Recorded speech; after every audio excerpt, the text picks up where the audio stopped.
Thank you, everyone, for joining us for LSC Online. I'm Mike Shanahan, the Planetarium Director of the Jennifer Chalsty Planetarium at Liberty Science Center in Jersey City, New Jersey. Joining us also is Andrew, who gives many of these programs himself. He, again, is in the chat and can address some of the questions that you have about astronomy as our show goes on. Normally, we give our programming in the planetarium itself. Our planetarium opened just under 3 years ago. It was a domed film theater for many years. We converted it to a planetarium in the fall of 2017. And by becoming a planetarium, we became the biggest planetarium in the entire Western Hemisphere. 90-foot diameter dome, and we use Digistar, made by Evans and Sutherland out of Salt Lake, as our programming software. So the folks at Evans and Sutherland have been kind enough to make their software available online while the museum in Jersey City is closed. So we're going to be using Digistar software to bring the night sky and the deep universe to life for you over the next 30 minutes of our program. And we do hope that you'll be able to join us in our actual planetarium when LSC does reopen. Check out our website for updates as we go forward in time about the plans afoot for the reopening of our institution. So yes, we are right across from Lower Manhattan. Jersey City is only about 4 miles away from Manhattan. And when visiting the greater New York area in the future, love to have you come by and check out our theater.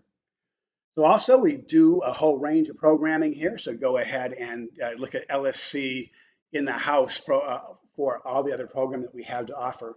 This planetarium program happens at 1 o'clock every Thursday, and the one next Thursday will be on asteroid impact, everything from close encounters with asteroids to the burning issue of whether or not an asteroid could have killed the dinosaurs 65 million years ago. Finally, if you'd like to support us, we always accept donations. We're a nonprofit. We're trying to really keep a strong presence as we're closed and doing education STEM programming around the area and reaching out to the rest of the country as well. Go to lsc.org/donate. That's a great place to donate. All right, so that being that, let's go ahead. We're going to go out to where all astronomy has its origins, to the evening sky. And we're going out on the first day of summer, which is the 20th of June. The sun is low there near the horizon. We're looking towards the west. It's around 8:30. And we love the sun, but it does have to get out of the way before we can see anything else. So let's go into the evening sky. First of all, as you'd see it, from a busy downtown area like Jersey City or Manhattan for that matter, when you have light pollution, it blocks out all but the brighter stars. So right now, all you can see are stars that are first or second magnitude. Those are the brightest stars in the sky. So even from Jersey City, you can see a few things though. Here it is 11 o'clock on the 20th of June, first day of summer. Here we can see most of the stars that make up the Big Dipper, although this one here is faint enough that it's washed out. The Dipper does point towards the North Star, which faithfully shows you where north is. So you can do some stargazing even in the bright lights of our city. If we face towards the south, we can see one of the most recognizable of the summertime constellations due south here at 11 o'clock tonight. We can see the Scorpion. Here is the Claw, the red star Antares, and the Stinger. Now, I was saying a moment ago that second magnitude and first magnitude stars are the ones that pop through even the bright lights of the big city. And in fact, the Scorpion, has more bright stars of second magnitude than any other constellation. So it stands out pretty well, the great Scorpion, the great Nemesis of Orion the Hunter. So every June, you'll see the Scorpion there. But this June, special deal, you also get Jupiter just to the left of the Scorpion. The brightest dot of light in our summer 2020 evening sky, the planet Jupiter, minus 2.5 magnitude, looks really entrancing in a telescope. You can see Jupiter and the bright moons around it, called the Galilean moons, the 4 that Galileo discovered when he turned his newfangled telescope on Jupiter way back in the year 1610. These are called the Galilean moons in his honor. And if that weren't enough, we also have the planet Saturn just to the left of Jupiter this summer. So Saturn, even more intriguing in a telescope than Jupiter. And the rings that we see around Saturn are so awe-inspiring that when Andrew and I show it to people at Liberty Science Center, the most common comment is, it's hard to believe that's real, that a ring like that could really exist. But it does, and it's one of the awesome sights you can see in a telescope. This may be a good summer to get that telescope if you've been thinking about that. Now we're going out now to the countryside. So we're saying goodbye to Jersey City and heading out to the New Jersey countryside. And as we go out to the countryside, and if you're from Santa Fe, for example, you'd see a sky like this. If you're from Columbus and head out of town into the farmland, you can see a sky like this. So now all of a sudden, much dimmer stars and many more stars appear. And from a nice dark location, you can also see the Milky Way. So the Milky Way is a term we use for our own galaxy. So an important point to make is that every star we see is a dot of light. All the stars that make up the Scorpion here, for example, they're part of our galaxy also, and near enough for us to see them as dots of light. The stars that make the band of the Milky Way are too far away to be seen as individual dots of light. But there's so many of them there, billions, that they make a Milky Band across the sky. Although to see it, you do have to get out of town and you have to get out to the countryside, or you have to go to your local planetarium. In fact, many kids see the Milky Way now for the first time when they come to a planetarium because of the fact that with any kind of city light whatsoever, the Milky Way gets washed out. So the term Milky Way goes back hundreds of years. One of the first mentions of it is by Chaucer, Geoffrey Chaucer, the great poet from England. We also call it the galaxy, and galaxy comes from the Greek word for milk, like a band of milk across the sky. Now, if you'd come to a planetarium way back when, all we could have done is show you the Milky Way as seen from Earth. But modern planetariums and the great revolution that's occurred in planetariums with Digistar and other type softwares, we mean that we're no longer Earth-bound. We can leap off of planet Earth and look at the Milky Way from outside. So let's go ahead and free ourselves of the bands of Earth for a moment. As we head on out, I'll point out a few landmarks, by the way, as we look back down towards our neck of the woods. So I'm going to stop here for a moment. So here is Liberty State Park, where Liberty Science Center is located. We're right about here where my arrow is. So as you can see, Liberty Science Center is really, really close to Lower Manhattan. We are named, by the way, for the Statue of Liberty, which is right here. And here is Ellis Island, the famous immigration center. Here is Governor's Island, and here is fabled Brooklyn. So here is our compact area. And if you are enjoying a visit later on to the great New York area, come across the water a few miles and check us out at Liberty Science Center as well. So with that brief stop, let's keep on going. We have a long way to go before we can really see the entire Milky Way galaxy as a single unit. So pulling away here, we're going to go 70,000 light years away from the heart of our galaxy, so far away that light would take 70,000 years to reach us. So the term light year gets used a lot.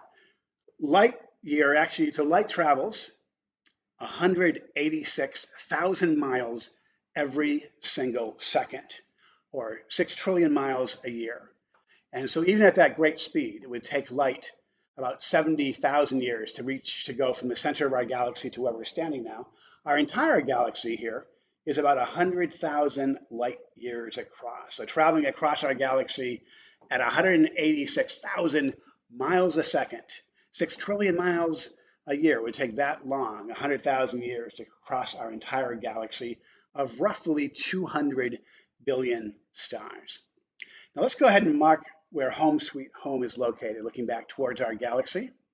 We'll put a marker.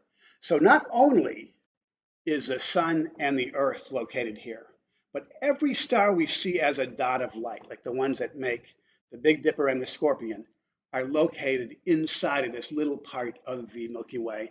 It's one of the main arms. It's called the Orion arm. And from buried deep inside, we see that arm as that band of light across the sky. We have a bright center to our Milky Way. You may want to notice, by the way, that it is not an exact circle. It's kind of a stick or a bar, B-A-R. It's actually a barred spiral galaxy, one of the main kinds of galaxy that we've discovered. That's what home sweet home looks like from this great distance. We are there in the Orion arm, one of the main arms of our Milky Way.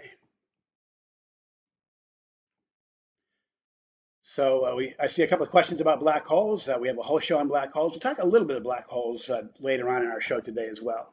So from a way to think of the Milky Way galaxy is to think of it as a pancake, a blueberry pancake. And imagine we're a blueberry. That's what planet Earth is. The blue planet is a blueberry. And stuck inside the pancake, on our blueberry Earth, what we see is this band across the sky. So that is why we see the Milky Way from Earth as this band going across the sky. We're viewing it from deep inside instead of from being at a distance of 70,000 light years. All right, so let's kind of turn around. We're still 11 o'clock. It's still the first day of summer, the 20th of June. Besides the Scorpion, another classic constellation, or starry pattern, I should say, of the summer is called, appropriately, the Summer Triangle, and it runs right across the Milky Way.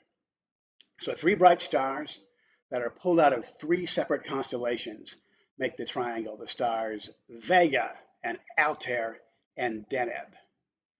And the brightest one, Vega, also contains a little patch of fuzz called M57, the Ring Nebula.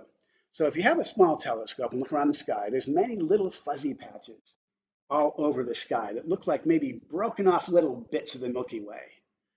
And long ago, a comet hunter, Charles Messier, was so fed up with little fuzzy patches that weren't comets, the thing he loved to hunt for, that he made a whole catalog of over 100 little fuzzy patches. And the Ring Nebula he called M57, now known as the Ring Nebula. It is a piece of fuzz that close up reveals itself to be this beautiful vista of a star that is coming to the end of its life, puffing off its outer layers of gas. There's a little white dwarf still visible right in the center of the Ring Nebula.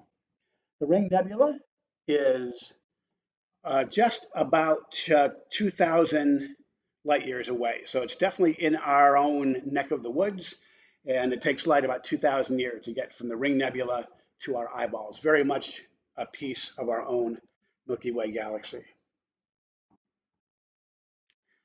Now, there are other little fuzzy patches that also intrigued us quite a bit.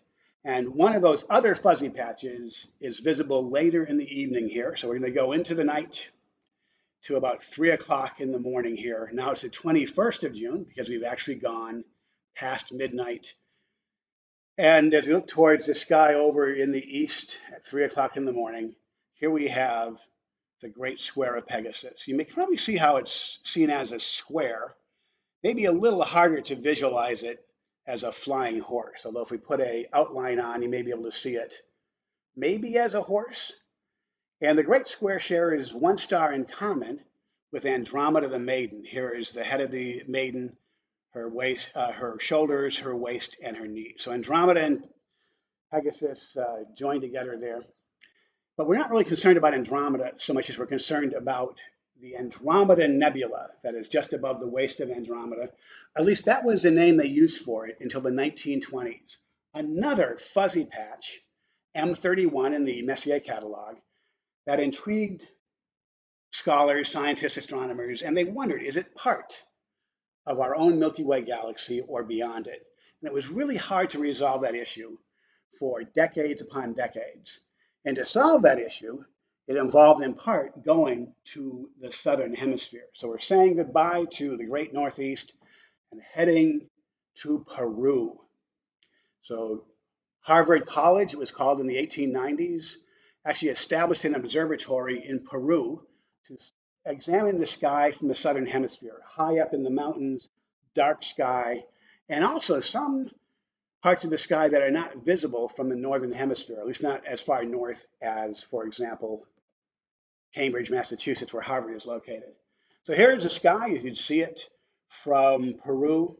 The most famous thing in the southern sky, by the way, here is the long piece and the crossbar of the smallest official constellation and the most famous constellation that many of you have probably never seen. the Southern Cross or Crux. You got to be at least as far south as Hawaii, 20 degrees north of the equator, to see the Southern Cross. But also, there are two other objects in the sky that are also not seen from northern climes that can be studied well from the southern hemisphere. And they're also fuzzy patches, much like the other things we've seen earlier, the large and the small Magellanic Clouds. These are, again, not visible from most parts of the northern hemisphere, but it was a real intriguing question. Are these little fuzzy patches part of the Milky Way, like the Ring Nebula is, or are they beyond the Milky Way? The problem was, how do you measure that distance? How do you figure out how far away they are? Well, a key solution to that had to do with Henrietta Leavitt, who was working for Harvard in the very early 20th century. So the telescopes that Harvard ran down in South America would take pictures of the night sky. Photography had already, by 1900, become an important tool in the astronomer's toolkit. They would ship these plates back to Harvard, and then Henrietta Leavitt would analyze images of the large and the small Magellanic Clouds. Now, those clouds, I should mention, they're named because one of the crew on board Magellan's trip around the world was one of the first Europeans to mark these cloudy patches in the southern hemisphere skies. He wasn't actually the first one to see it, but they came to be known as the Clouds of Magellan. So sitting there in the Boston area, Henrietta Leavitt would analyze the images of the large and small Magellanic Clouds, wondering what was going on. And she became especially intrigued by a kind of star called a Cepheid variable. So Cepheids are stars that brighten and dim on a very regular and predictable pattern. So Cepheids are older stars, generally 5 to 20 times the size of our own sun. Our sun is a very average star. And Cepheids vary, but what Leavitt noticed is that Cepheids that are intrinsically bright tend to vary on a longer cycle, taking about a month or so to swell up and dim down. So these are stars, again, they're coming close to the end of their lives. They swell up, and then as they expend a lot of their gas and other material, they then begin to shrink down again. And we'll see them as they shrink down, though, the pressure builds up again in their core, and that causes them to swell up again and brighten again. And the key discovery that Leavitt made was that stars that have a long cycle, that take a month or longer to swell up and shrink down, were intrinsically brighter stars than the ones that only take a couple of days to go up and down. So if you know how bright something is intrinsically, then you know how far away that object is, thanks to Newton. So if you know how bright a thing is, then you can crack the mystery. And in fact, the mystery of the Cepheids and this discovery led them to realize that the Magellanic Clouds are not part of our galaxy. They are satellite galaxies around the range of 200,000 light years away. Compare that to the 2,000 light year distance, say, of the Ring Nebula, M57. So that issue helped to crack the question of how far away those Magellanic Clouds are. They are, in fact, among the satellites that orbit the main Milky Way. Not as far away as another galaxy, but really close. But still far enough to take 200,000 years for light to reach our telescopes. All right, but that doesn't solve the mystery of the other mysterious fuzzy patch. We solved the problem of the large and small Magellanic Clouds. They are satellite galaxies as indicated by Cepheids. But what about the fuzzy patch called the Andromeda Nebula? Well, it took Leavitt's work, and it took some other key things to give us the resources to solve the mystery of the Andromeda Nebula in the year 1923. And so for that, we have to go to fabulous Los Angeles. So one big trend in astronomy beginning in the very late 19th century was to build telescopes away from bright cities. And so LA was not heavily populated. It had 1/4 of its population in the early 20th century it has now. The automobile hadn't come along yet. So in the San Gabriel Mountains outside of Pasadena, they built an observatory called Mount Wilson to take advantage of these really dark California skies. So you need a good location. It's really convenient to have your telescope next to you on the campus, say, of the University of Washington, but it doesn't give you a really good sky to look at. So you got to go out of town. And again, LA was not a big, bright town 100 years ago as it is now. Then you had to get really good telescopes to see further. And so the telescope installed here at the Mount Wilson Observatory in the San Gabriel Mountains outside of LA, the Hooker telescope it was a telescope 100 inches in diameter, the best telescope of its time, and one of the best observing locations. And then you needed great scientists to carry forward the work. So just as you had a great scientist in Henrietta Leavitt, this is Edwin Hubble. He actually got ready to serve in World War I, but didn't actually get over to Europe. This is his ID card from his days in that cataclysm. And then right after the war was over, in 1919, he moved to the Wilson Observatory and took his telescope and the incredibly bright sky, the incredibly dark skies you see there over the Los Angeles area back then, and began to observe the Andromeda Nebula. So here you have dark skies and a really, really, really good telescope.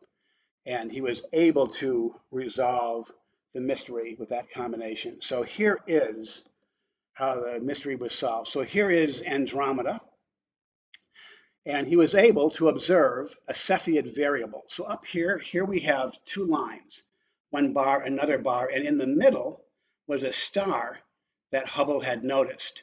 Now you may want to notice right here, he marks N, because at first he thought this dot in Andromeda was a nova, a star that blows up once and then goes away and is never seen again. But then he realized, no, it wasn't a nova because it came back. It was, in fact, a variable star. VAR stands for variable. He had discovered a Cepheid variable in the Andromeda Galaxy and knew right away that it was way, way, way, way beyond our own Milky Way galaxy. In fact, we know now that the Andromeda, now called Andromeda Galaxy, is 2.5 million light years away. It's our nearest major galaxy. And so that was announced on the first day of 1925 and revolutionized our understanding. It was literally a day the world changed when we realized that the cosmos, not just the world, the universe, was far grander in 1925 in our perception than it was 5 years earlier. We know now that Andromeda actually is a much larger galaxy in terms of star count, maybe 1 trillion stars compared to the 200 or so billion in the Milky Way. And our two galaxies in 4.5 billion years are going to fuse together. So generally everything is expanding in the cosmos, but very large objects with a lot of mass are drawn towards each other, and that includes galaxies. So we do expect our two galaxies, the Andromeda and the Milky Way, to begin to merge in about 4.5 billion years to form one single galaxy where there were two separate whirlpools previously. So when this happens, there will be several probably passages of the galaxies through each other until eventually they condense down and form a single, more oddly shaped or elliptical galaxy, far more massive than the two individual galaxies. So we got that to look forward to in about 4.5 billion years. Now, in terms of looking at galaxies, we do have many circumstances where instead of having that lovely whirlpool-y shape that we love so well, you have galaxies that are shaped like balls or ellipses or very irregular. And many of those are the result of collisions of whirlpools. So we know that whirlpool galaxies collide, that galaxies overall collide, because we can see it happening right now. So here we have the Antennae Galaxy, where we have two galaxies actually colliding with each other. It's in the constellation of Corvus Sacro. And as the galaxies collide, actually a lot of new star manufacturing occurs as the dust encounters each other. So these lighter areas are areas of new star production. It'd be great for the Andromeda Galaxy. The Andromeda doesn't have a lot of new star production right now, so its encounter in billions of years with the Milky Way may also generate new star production.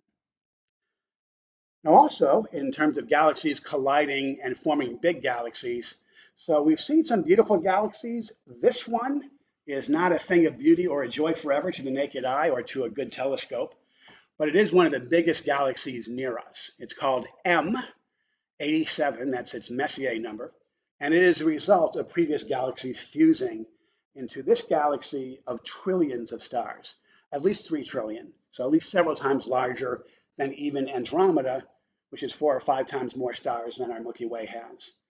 So it's not an object of beauty, and yet it is a phenomenal galaxy, about 66 million light years away from us. There's also something in M87 big time going on. There's a jet being tossed out from the center. Something really big is happening in the heart of M87. And that brings us to another point that I see in the thread here. A lot of folks are asking about black holes. Again, we got a whole black hole show I can refer you to on our LSC in the House page. But there is, in fact, a black hole at the very center of M87. And this black hole is billions of times the mass of our sun. It's one of the biggest black holes around.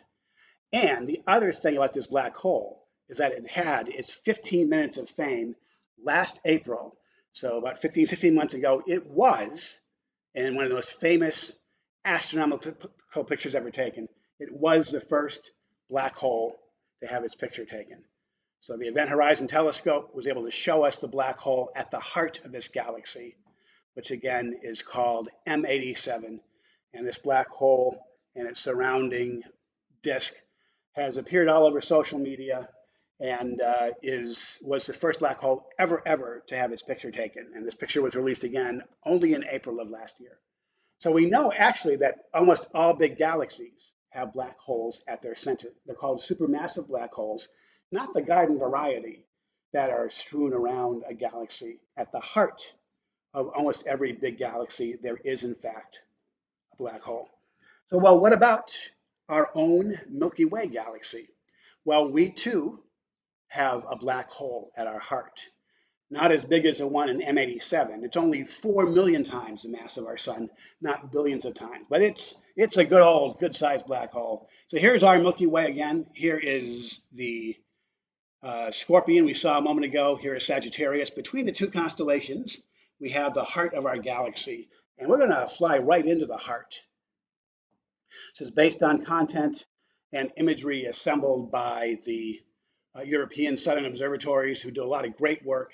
We're seeing stars piled upon stars, piled upon stars. And eventually, we're going to have to give up on looking at regular visible light and have to switch over and have a look at heat or infrared.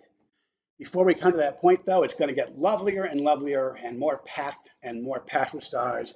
It's going to look like a church window as we get closer to the heart of our own Milky Way, about 26,000 light years away from our solar system. Now, after the beauty shot just about to come up, you're going to see a thing that's not quite as beautiful, but far more significant. You're going to see about 24 little fuzzy stars in a 20-year time lapse orbiting the unseen black hole at the center of our own Milky Way. So here we go. It took 20 years of observation to create this upcoming time lapse. But here we have coming up the stars that are whipping around the black hole. So our black hole is unseen and right about there. These are all stars that are zipping around its giant gravitational pull. And the closest of the stars, S2, this little speed demon here, goes around every 17 years or so. It orbits. So we've, because it's a long time lapse of almost 20 years, we get one full orbit of S2 around that black hole. So here is the actual proof positive by the motion of stars around it that we have a supermassive black hole at the heart of our own Milky Way. And in fact, we think that most galaxies do in fact have a black hole in the center. And so the Andromeda Galaxy, and there's one in the constellation of Triangulum, and the Magellanic Clouds are part of our local neighborhood. But overall, as we go further out into the galaxy, we also can see the local family. So galaxies tend to gather in clusters. We belong to a local group that is in itself part of a giant supercluster that is known as the Virgo supercluster. And actually M87, that big galaxy that has a black hole, is in the center of that Virgo supercluster. And as you can see here, our local group is a good example of all the different flavors that you can see galaxies take. You have regular whirlpools, and you have very, very irregular galaxies. And you have whirlpool galaxies that have bars through them. And you have elliptical galaxies. Many, many different types of galaxies.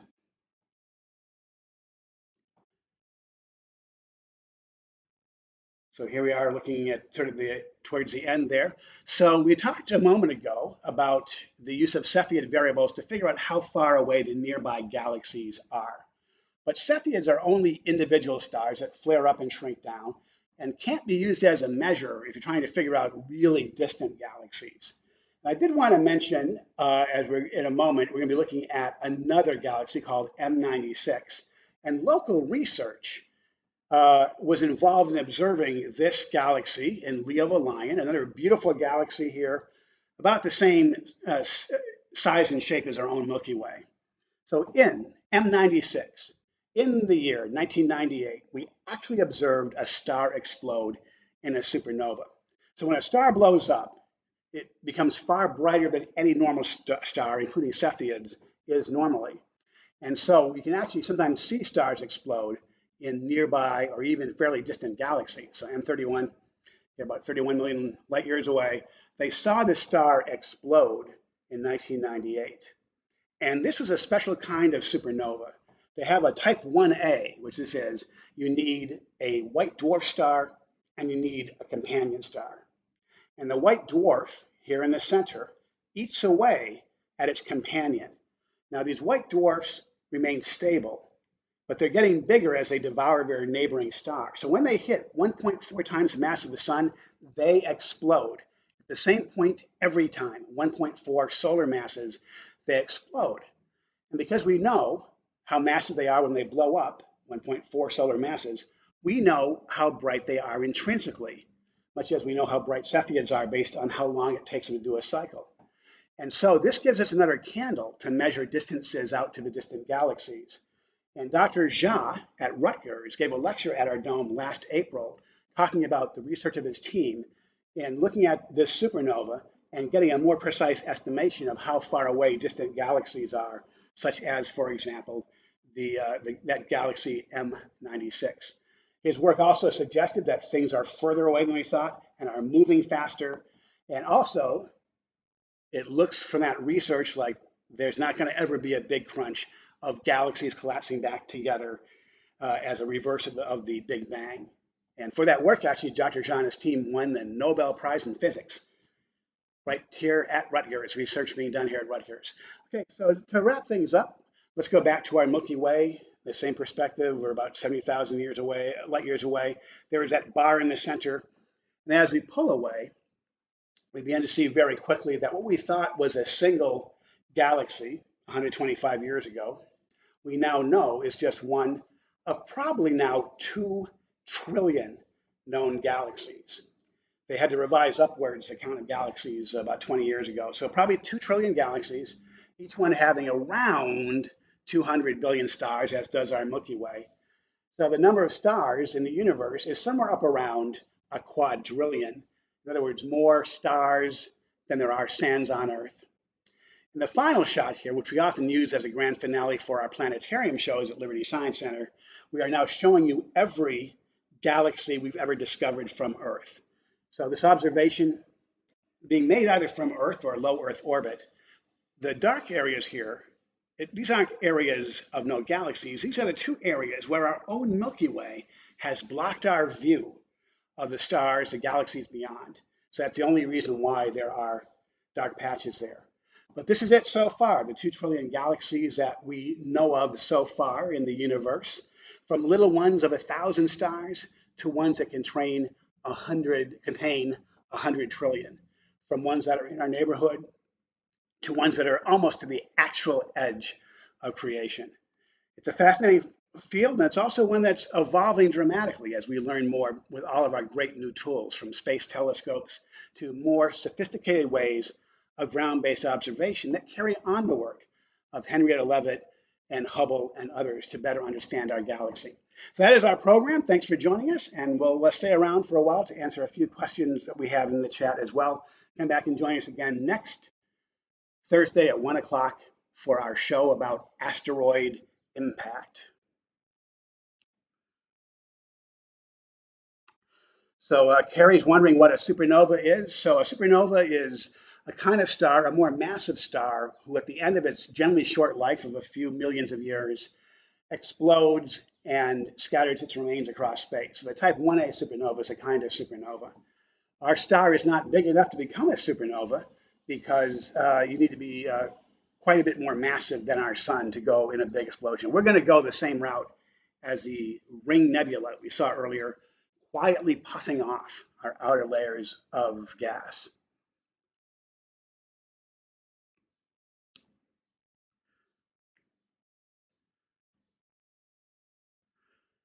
How is a black hole made? Black holes are just stars that explode in supernovas generally and then collapse down with so much mass that they collapse down into objects with so much gravity that not even light can escape.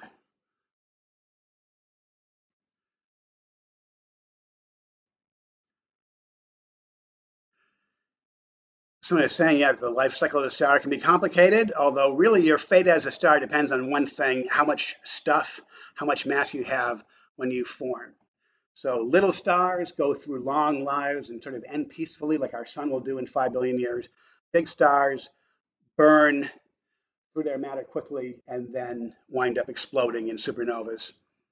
Yeah, some galaxies, Tim is wondering, do some galaxies not have black holes? Some of the smaller galaxies especially don't have black holes at their center. So it's not automatic that you have a black hole because you are a galaxy, but the majority of major ones do have black holes at their center, we know nowadays. Do novas, Seraphina is wondering, leave any trace of their existence? Yes, when novas explode, quite often they leave remains that we can see. So the most famous example of that in the year 1054 AD, the Chinese noticed a nova exploding in the constellation of Taurus the Bull, and astronomers looking at that same part of the sky in the 20th century discovered the Crab Nebula M1, the very first object in the Messier catalog, which is the remain, the leftovers of a star exploding in a supernova. The Chinese, who were very much concerned about marking strange things in the sky, they have very accurate records of this nova or guest star, they called it, that appeared in Taurus in 1054, and the remains are clearly seen. So yes, there are remains we can find.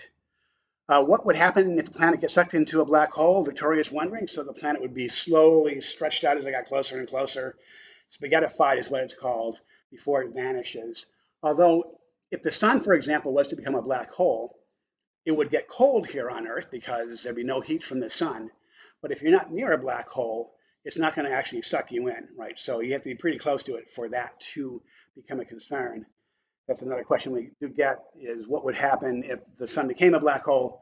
It would get really cold, but we wouldn't actually, we'd still have the very cold planets orbiting this black hole instead of orbiting the sun as it does now.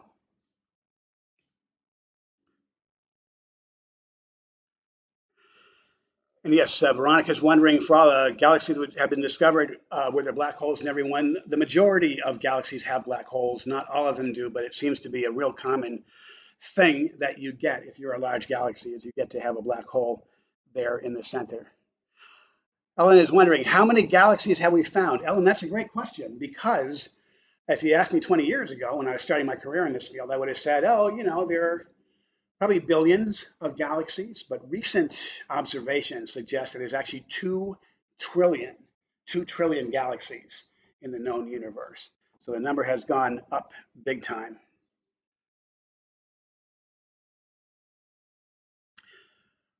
Victoria's asking, what does Virgo mean? So Virgo is the maiden. It's one of the constellations in the springtime sky. And so very often, to this very day, we use the old constellations invented by the Greeks as a roadmap in the sky for where things are. So all the sky is assigned to one or another of 88 constellations.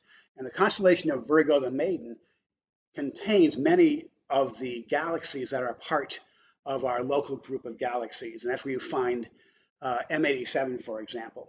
So they say Virgo because that's the constellation. So very often to this day, the black hole in the center of the Milky Way is called Sagittarius A star because it's in the direction in the part of the sky where you find Sagittarius and Centaur. Oh, here's a great question from Akbo. Will people still be there when galaxies collide? So we don't know if we're going to still be around for 4.5 billion more years. But if we do, if there are some version of people around to watch Andromeda coming at us in 4.5 billion years, it probably would not affect us dramatically, except the night sky would be a lot brighter because you'd have so many more stars in the sky. You'd have the spectacular shot of a galaxy getting closer and closer, which reminds me of certain scenes, for example, from Empire Strikes Back. But it also, there's a lot of space between the stars. So the odds of us actually having a collision with a star as Andromeda passes through us is not that likely.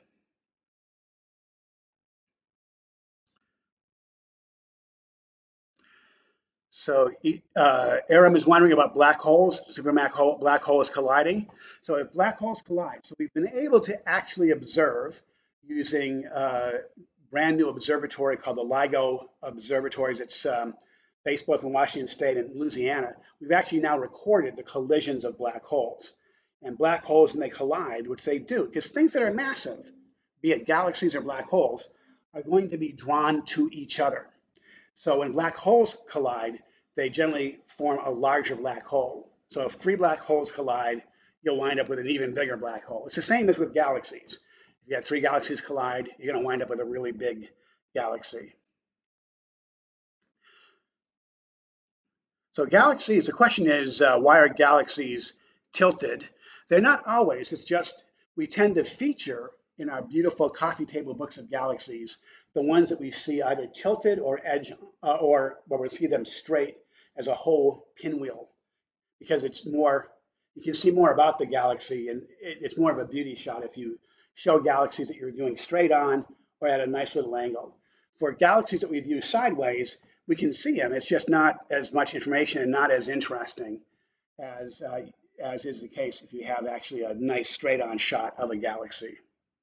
Okay, here's a great question. Now, again, if you go to our, Larisa is wondering, what is the correct way to pronounce Pluto's moon, which is spelled Charon?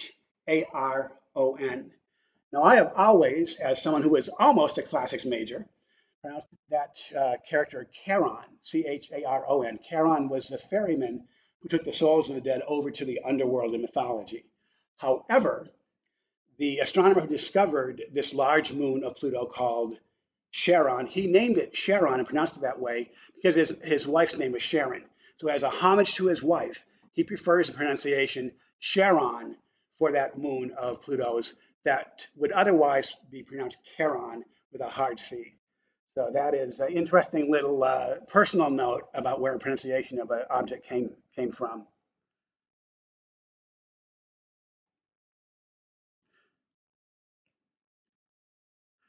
When people say space, do they mean the Milky Way or the area outside the Milky Way? So the term space in its broadest sense applies to everything. So space can apply to everything generally that is not actually on a planet.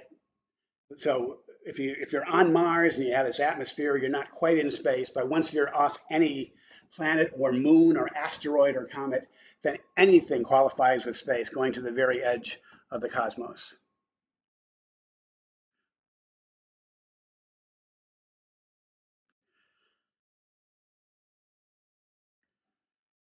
So how far is Sedna from the sun? So Sedna is one of the little tiny objects in the deep solar system that have been discovered in the OOs, well beyond the dwarf planets such as Haumea, and it's around 1,000 AU, so 1,000 times further from the sun than the Earth is. It's on a very elliptical path, but it's way, way out there, even well beyond the other sort of Pluto-type objects that we've found. And again, if you want to learn more about Pluto and its family, we have a whole show online about Pluto in our collection of past shows. Kamish is wondering, will the Earth have a second moon? Probably not likely, unless we happen to capture an asteroid. Occasionally, a planet can capture a passing asteroid. In fact, the two moons of Mars, Phobos and Deimos, are captured asteroids. But barring that, we're not likely to wind up with more than the one lovely moon that we have.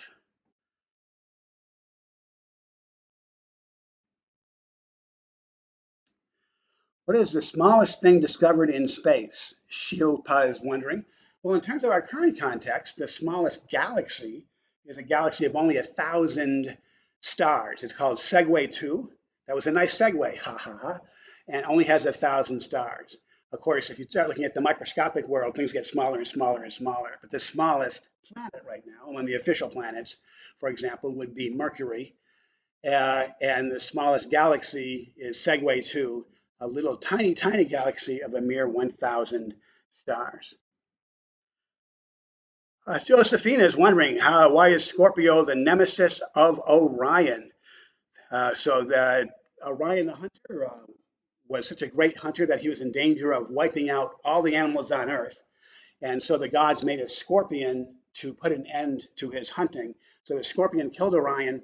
They both became constellations afterwards, but they still don't get along. You'll never see Orion if the scorpion is in the sky and vice versa. So right now in the evening sky, we got Scorpius, and you won't see Orion appearing until later in the summer when he'll pop into the morning sky.